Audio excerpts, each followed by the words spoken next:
Hello， 大家好，欢迎来到笑谈葡萄酒，我是笑笑。我现在呢是在一个朋友的家门外。然后呢，如果你经常看我的视频呢，可以知道在 Desert Wine Shop 的里边呢有一个品酒师 Kitty。那我今天呢就是在他的家门外。为什么我在这儿呢？因为今天呢有一个品酒活动，但是跟以前的品酒活动不一样，今天的这个品酒呢是在 Kitty 的家里。当然还是线上品酒，在线品酒。在线品酒这个概念，如果你没有接触过的话，可以看我之前大概2周前的一期视频，就是在 Desert Wine Shop。然后其实基本就是大家每一个人都待在家里，然后通过电脑屏幕，通过 Internet， 然后呢大家然后品酒师呢在小店里头，然后你呢在家，然后我们能同时打开同样的酒。然后我通过屏幕，就是品酒师呢会通过屏幕告诉你，我们今天在品的是什么酒，然后它的一些故事。那今天呢，转移到 Kitty 的家里，是因为他有一个艺术家朋友要，就是参与到这个品酒里头。这个艺术家朋友呢，也可以说是其实还是非常有故事的。然后呢，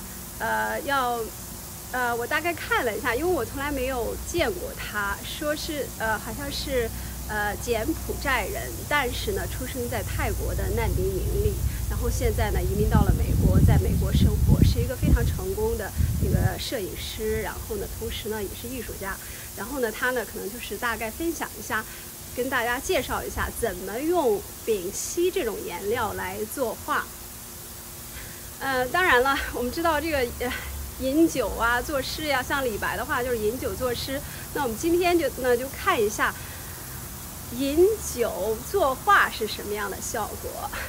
好了，那我们现在呢就在 Kitty 的门外，我们现在就进去看一下。当然了，一会儿大家可能因为有屏幕，有很多人都在线的交流，我就不会做太多的解释，大家就看我的一些拍的一些视频就可以了。After I moved to Napa, and that was almost a decade ago. Yeah, that was a decade ago. And Simone is a famous photographer.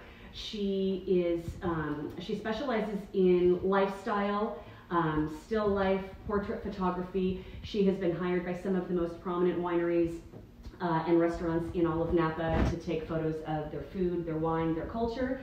But more importantly, Simone is a storyteller with people's brands, and so what makes Sikon's work so special is when she decides to photograph you or your business, she's really conveying the message that you want to relay to your customers about who you are and what your business is.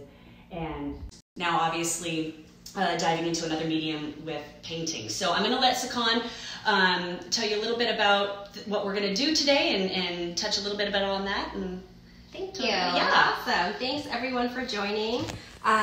This is a super fun process that I started doing for my own therapeutic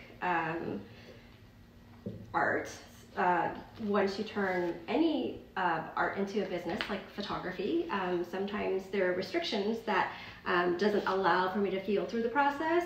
So I just started doing this, fluid art is what you would call it, and specifically this medium would be acrylic pour. And sometimes it would be, I'm just listening to music, I'm just zoning out the day, I'm inspired by something, often the ocean, which is how this piece came about. This is from an example from another class that I taught. And so, yeah, for those who have purchased the paint kit, you can lay that all in front of you. I think there was mention that there's protection that you can put on your surface. Paper towels, newspaper, plastics, anything to help protect the surface that you're going to be using. It does drip, the surface will get dirty. It is water-based paint, so it comes off really easily with hot water. If it gets on your clothes, it always gets on my clothes because I'm very clumsy, just, wet it and wash it right away and the paint will come off. Once it dries, can't make any promises. So yeah, and in terms of painting, like anything, the quality of the paint is going to make a difference how it sets. We tried to make this as feasible and user-friendly as possible for everyone. You can get your kits from, Michael's, online, your local art store, and I'll talk a little bit about the different materials that creates the pattern. So is a discovery that came from, yet again, my darling little Gianluca, my Italian stallion, who also presented me with the Senza Unico that we tasted last week. This man has wines in his bag of tricks that are absolutely unbelievable. So I had not heard of Domaine du Puy, I'm the actual producer, but I'm very familiar with Côte de Gascon. So this is a region that's in the southern part of France, kind of near the Pyrenees, so near the Spanish border. Typically not known for creating awesome whites. Probably why a lot of you maybe have never had a Côte de Gascon, maybe never even heard of the region, because the beverage that this region in France is known for is Armagnac. So if you've ever had a brandy, there's obviously cognac, which is the most famous, and then Armagnac is what I would say is the baby brother to cognac. So like all things when we talk about Europe, is it a place, is it a grape? Armagnac and cognac are the places, and they create those two different types of brandies. So the grapes that go into this are actually the exact same grapes that they would distill to make Armagnac. But I think for years, a lot like places that weren't exporting a lot of wines, that maybe were just consumed locally amongst the locals and the village people, the quality didn't need to be awesome because it was just a table wine that you would have with your dinner, or before your dinner, while you were cooking your dinner, while you were sitting outside in an afternoon. But like all things in wine now, because of the kind of globalization of wine and everybody consuming wine and being all hot on it, the quality has gone through the roof. So once I started learning about Domaine du Puy, I realized this is a producer that has been around for a while, and the reputation of this domain is unbelievable. If you guys Google Domaine du Puy, every somm is like drooling all over themselves about this incredible value white. So the grapes that go into this are Uni Blanc predominantly, and you may have never heard of Uni Blanc in its French form, but it's also the exact same grape as Trebbiano. They call Uni Blanc Trebbiano in Italy. And Trebbiano was one of the grapes that went into Chianti. It was one of the few white grapes that was allowed to be blended into the red wines of Tuscany. And for years never really did anything super exceptional. But again, now with careful farming practices, it's being blended with another grape called Colombard. So Uni Blanc or Trebbiano and Colombard go into Domaine du Puy.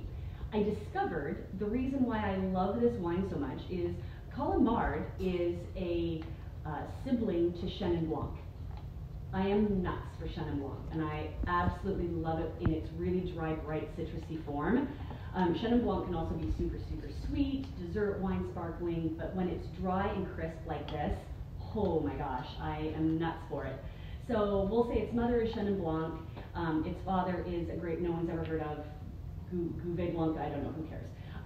But between the two grapes blended into this, you get a summer sipper that I thought was absolutely incredible.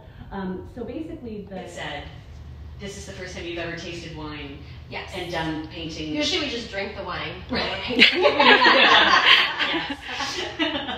So I have, I am terrible at any kind of creativity or art. I don't believe it. No, it is.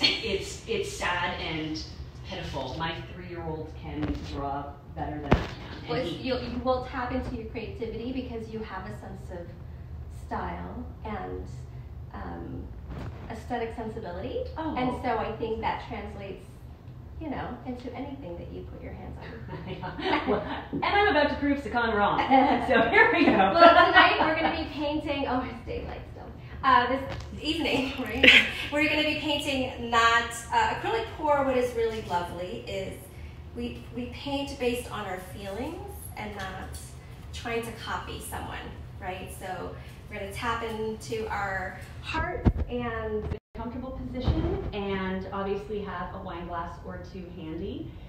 If you didn't get a paint kit and you just want to join us, we'd love to have you here. Thank you so much.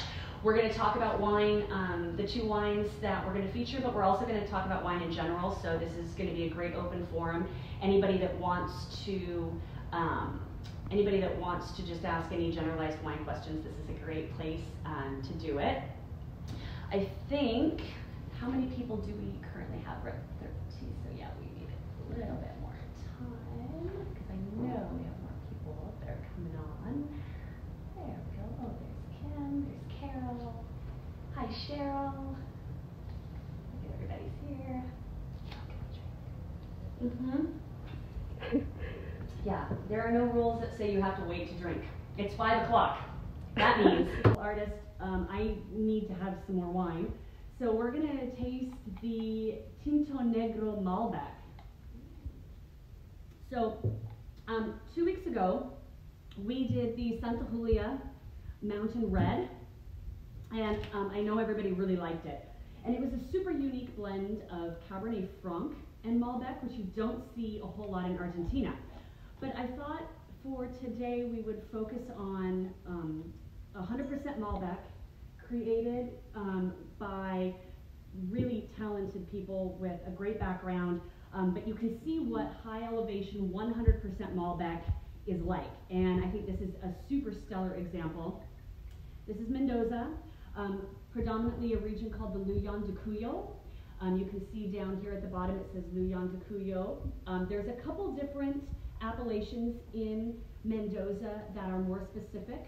There is the Valle de Uco, there is the Lujan de Cuyo, and there is La Consulta and Las Compuertas. Each one of them is a little bit different in flavor profile. I find that the Lujan de Cuyo is the most accessible, most easy to drink out of all of them. I feel like you get up into the Valle de Uco, you get up into Las Compuertas, and you are in like ridiculously high elevation. Sometimes you are upwards of 8,000 feet elevation. The grapes are so concentrated and so inky. They are absolutely teeth stainers. They're very difficult to drink on their own. They definitely need some beef or something fatty to kind of cut through some of the tannin. However, this Malbec from the Lujan de Cuyo has everything you want in a Malbec, while still being a really approachable red wine. And here's the thing, like it's what, 115 degrees outside. I feel like now is the time when we have to think about our red wines a little bit more, because nobody wants to really sit down with a super duper heavy, rich, thick, intense red. I always chill my wines, so even this Malbec I had in the fridge for about 20 minutes before we started.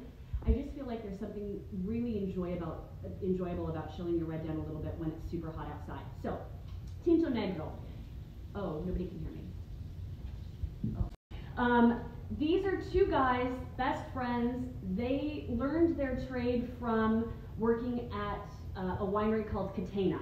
If you are not familiar with Bodega Catena, it is probably the most famous winery in all of Argentina. Laura Catena is the mistress of the Malbec grape there, consistently super high scoring. So these guys who went off on their own to create Tinto Negro, they cut their teeth at Catena. So if anybody knows what they're doing, it's these two guys. Tinto Negro literally means black grape. And the reason is because when we get into Argentina, super high elevation. So this is around 3,000 to 3,500 feet elevation where these grapes are grown. But again, once you get that high up, you are beyond cloud line, you're beyond ridge line. You are basically nothing between the grapes and the sunshine. So all day long, these grapes are just exposed to really intense sun.